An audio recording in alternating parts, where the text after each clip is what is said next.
नमस्कार मित्रांनो, welcome back to my channel. आजचा ब्लॉग खूपच स्पेशल आहे कारण आज आपण सुरू करतो एक ड्रीम जर्नी, एक अशी यात्रा जी फक्त ट्रॅव्हल नाही तर एक स्पिरिच्युअल एक्सपिरियन्स आहे। आज आपण निघालो आहोत हिमालयाच्या कुशीत बसलेल्या भारतातील सर्वात पवित्र ठिकाणांपैकी एक केदारनाथ टेम्पल। दरवर्षी लाखो भक्त इथे दर्शनासाठी येतात, पण केदारनाथला जाण्यापूर्वी लोकांच्या मनात खूप प्रश्न असतात, जसे की केदारनाथला कसं जायचं, रजिस्ट्रेशन कसं करायचं, ट्रेक किती किलोमीटर आहे, हेलिकॉप्टर बुकिंग कशी करायची आणि राहण्याची व खाण्याची व्यवस्था कशी आहे। तर मित्रांनो, आजच्या या ब्लॉग मध्ये मी तुम्हाला कम्प्लीट केदारनाथ ट्रॅव्हल गाईड देणार आहे। चला तर मग सुरू करूया आपला आजचा केदारनाथ यात्रेचा संपूर्ण ब्लॉग। आपल्या संपूर्ण ब्लॉग मध्ये आपण जाणार आहोत सर्वात आधी केदारनाथ, त्यानंतर बद्रीनाथ आणि आपलं शेवटचं स्थान आहे तुंगनाथ मंदिर। हे मंदिर जगातील सर्वात उंच शिव मंदिर आहे आणि ही यात्रा खूपच कठीण पण आहे। चला तर मग सुरू करूया आपला आजचा ब्लॉग। नमस्कार मित्रांनो, मी आहे वैभव लोखंडे आणि माझ्यासोबत असणार आहेत माझे 5 मित्र आणि आम्ही चाललोय केदारनाथ यात्रेला। सगळ्यात आधी मी तुम्हाला सांगणार आहे की यात्रा स्टार्ट कशी करायची व कुठून करायची। सगळ्यात आधी तुम्हाला पोहोचायचं आहे हरिद्वारला आणि आम्ही यात्रा सुरू केली आहे छत्रपती संभाजीनगर पासून। तुम्ही हरिद्वारला बाय ट्रेन पोहोचू शकता। हरिद्वार हे एक खूप मोठं रेल्वे जंक्शन आहे। भारतातील सर्व मोठ्या शहरातून हरिद्वारसाठी ट्रेन मिळते। हरिद्वारला आम्ही संध्याकाळी 5 वाजता पोहोचल्यामुळे आम्ही आजची रात्र इथेच थांबणार आहोत आणि हरिद्वार मधील काही ठिकाणी फिरणार आहोत। रेल्वे स्टेशन मधून बाहेर पडलं की समोरच खूप मोठे लॉजिंग आहेत आणि इथे तुम्हाला 800 रुपयापासून रूम्स अवेलेबल आहेत। आम्ही 6 जण असल्यामुळे आम्ही डबल बेड रूम घेतली आहे, त्याचे चार्जेस फक्त 1500 रुपये आहे। रूमची चेक इन प्रोसेस करून आम्ही आलो रूम मध्ये पोहोचत आमच्या या 2 मित्रांनी चालू केली थोडी मस्ती।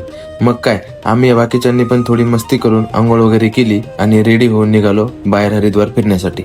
सर्वात आधी आम्ही एक प्रॉपर प्लॅन बनवला, कुठे कुठे जायचं, कसं जायचं।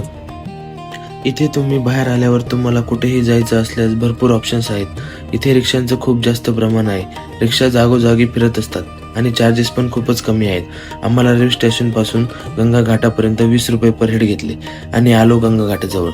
इथे आम्ही गंगा नदीचे दर्शन घेतलं व इथलं मार्केट एक्सप्लोर केलं। आम्हाला काही रुद्राक्ष घ्यायचे होते, त्यासाठी आम्ही संपूर्ण मार्केट फिरलो। तेव्हा आम्हाला असं समजलं की इथे रुद्राक्ष खूपच जास्त प्रमाणात मिळतात व स्वस्त पण आहेत व महागही आहेत। रुद्राक्ष विकत घेत असताना तुम्हाला रुद्राक्ष बद्दल माहिती असणं खूप गरजेचं आहे। इथे वेगवेगळ्या प्रकारचे रुद्राक्ष मिळतात। आम्ही खूपच कन्फ्युज होतो, पण शेवटी आम्ही 500 रुपयामध्ये 10 रुद्राक्ष घेतले। त्यात 2 6 मुखी निघाले व 8 5 मुखी निघाले आणि मग आम्ही निघालो पुढे। त्यानंतर आम्ही आलो गंगा आरती ज्या ठिकाणी होते त्या ठिकाणी। आम्हाला गंगा पूजा व आरती करायची होती, त्यासाठी आम्ही भेटलो इथल्या महाराजांना। इथे गंगा घाट जवळ भरपूर महाराज आहेत। महाराजांसोबत थोडी चर्चा करून आम्ही आरतीबद्दल संपूर्ण माहिती घेतली व त्यांनी आम्हाला रात्री 8 वाजेचा टाइम दिला। आम्हाला एका जणासाठी 500 रुपये घेतले आणि आम्ही त्यांना थोडा ऍडव्हान्स देऊन जेवण करायला गेलो। जेवण करून मग आम्ही आलो परत घाटाजवळ, महाराजांना भेटलो व पूजा सुरू केली। त्यानंतर आरतीही केली। आरती करून महाराजांचा आशीर्वाद घेऊन आम्ही निघालो रूमकडे। आम्हाला सकाळी लवकर उठायचं असल्यामुळे आम्ही लवकर झोपून सकाळी 5 ला उठून आंघोळ करून रेडी झालो व पोहोचलो त्या ठिकाणी जिथे केदारनाथसाठी बस मिळते। बस स्टँड जवळ आल्यावर आम्हाला एक काका भेटले। त्यांनी आम्हाला कॅबने जायचं का विचारलं। आम्हाला वाटलं कॅबचा चार्ज जास्त असेल। मग त्यांनी आम्हाला 6000 रुपये चार्ज सांगितला।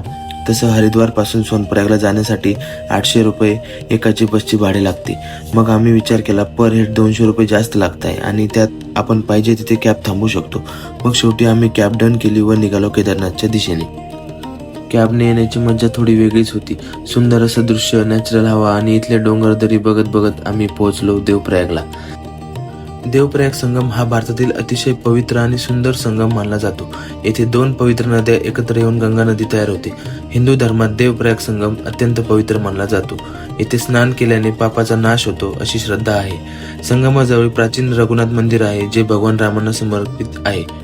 भागीरथी नदीचा रंग गडद हिरवट दिसतो तर अलकनंदा नदी थोडी फिकट दिसते।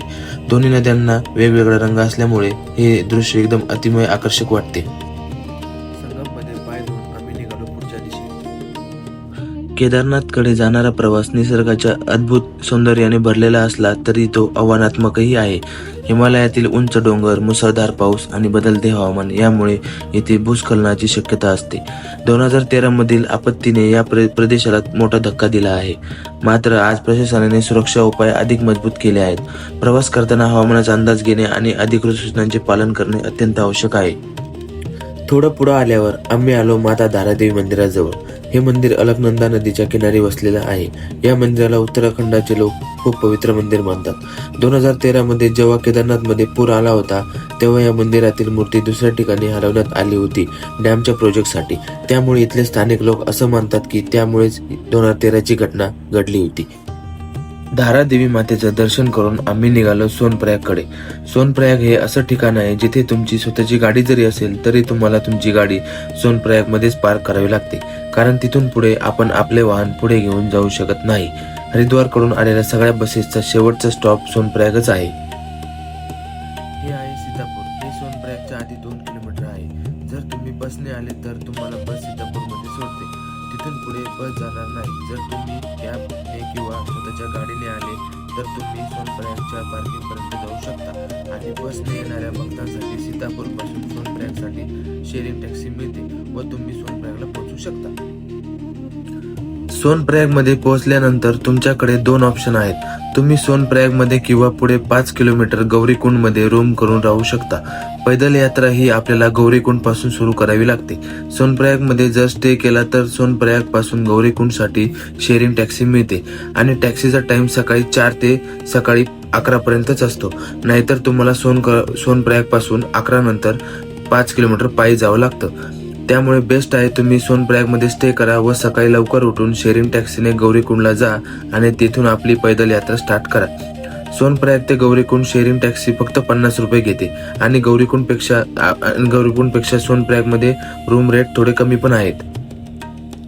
सांगायचं विसरलो, आम्ही आता सोनप्रयागमध्ये पोहोचलो आहोत आणि गाडीतून उतरल्यावर सगळ्यात आधी आम्ही पोहोचलो केदारनाथ यात्रा रजिस्ट्रेशन जिथे करतात तिथे.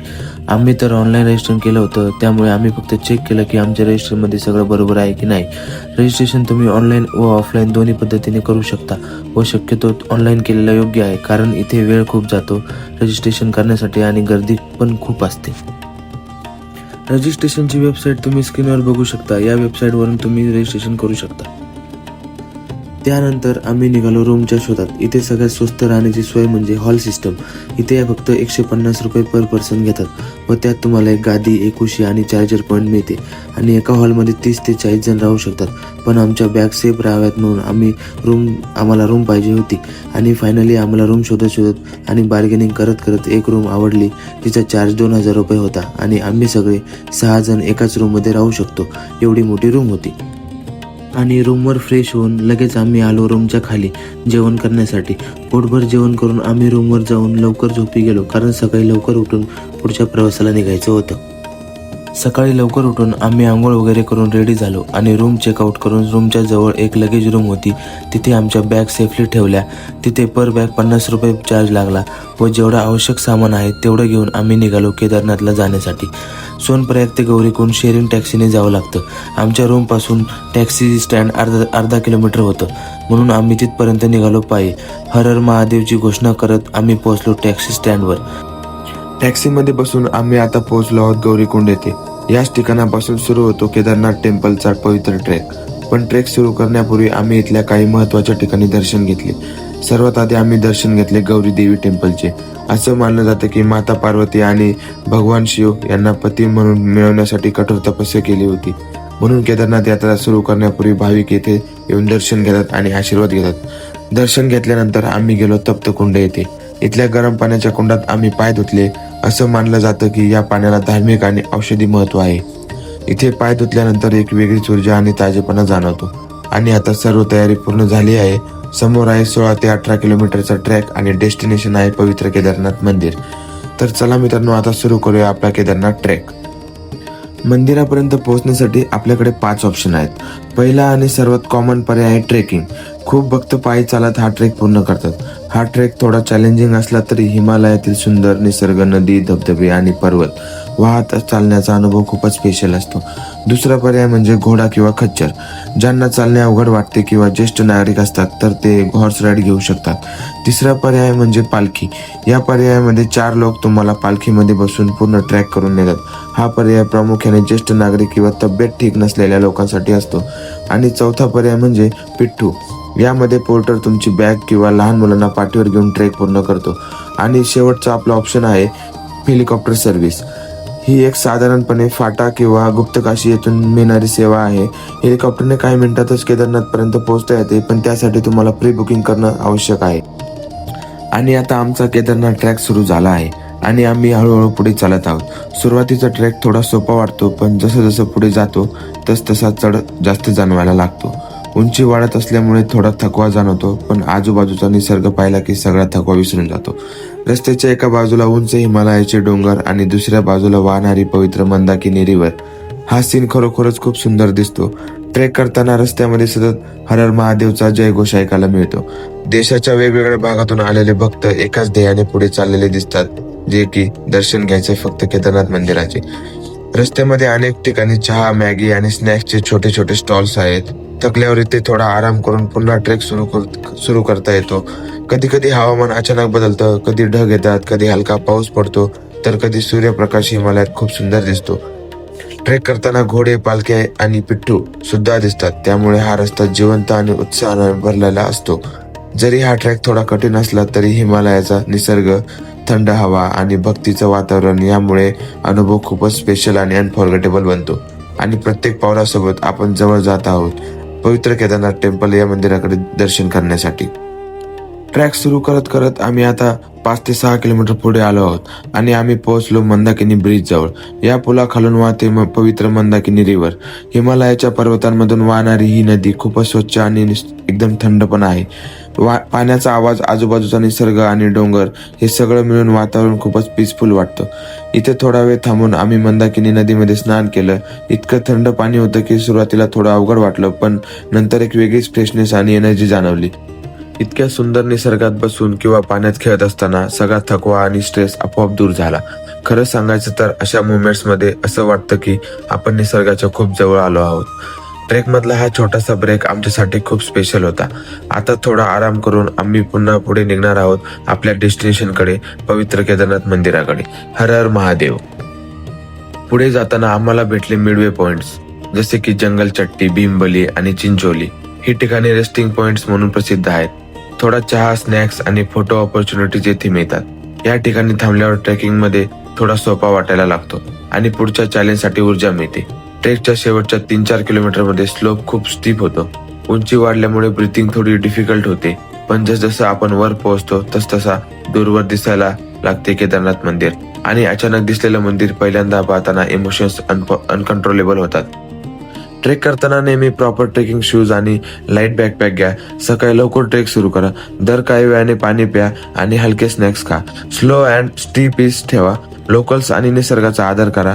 ट्रेकिंग पोल सोबत ठेवा. हवामान तपासून निघा आणि प्रॉपर ट्रेलवरच राहा. वाईल्ड लाईफ डिस्टर्ब करणे, वॉर्मअप न करता चालणे किंवा ओव्हर कॉन्फिडन्स टाळा, कारण हिमालयामध्ये परिस्थिती अचानक बदलू शकते आणि सुरक्षित राहणे खूप महत्वाचे आहे. आम्ही खूपच थकलो होतो. त्यावर आमचा एक मित्र खूपच आमची मज्जा पण घेत होता. त्यावेळेस त्याचे 2 शब्द तुम्ही फक्त ऐका. मित्रांनो, मी करण. तुम्हाला ओळखू येत नसेल पण मी करणच आहे. तो काल पाहिलेला हा गणेश. आम्ही अजून अर्ध्यात पण नाही आलो, पण हे आमच्या परम मित्रांची अवस्था बघू शकता तुम्ही.